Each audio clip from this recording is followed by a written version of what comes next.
तो सर जैसे एक एमबीबीएस पास आउट है, आईएमजी कहीं से भी किया है, तो उसको ऑस्ट्रेलिया में जीपी बनने के लिए क्या क्या ऑप्शन है उनके लिए, weather he is an experience और अ फ्रेशर, आप थोड़ा डिटेल में हमें जाएं। तो अगर आपको अगर जीपी बनना है इन ऑस्ट्रेलिया, तो you need to pass basically the first step we can say document verification करना होगा। And the good thing in Australia, you are eligible to practice now.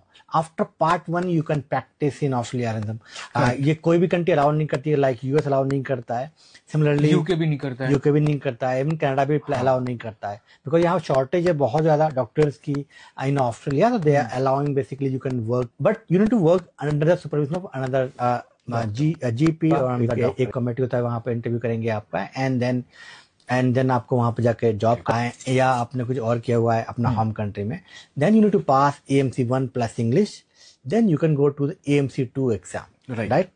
And AMC 2 के बाद में you need to work as a 1 year as a RMO, then you need to apply for the जो है fellowship करना होगा, 3 years का fellowship होता है।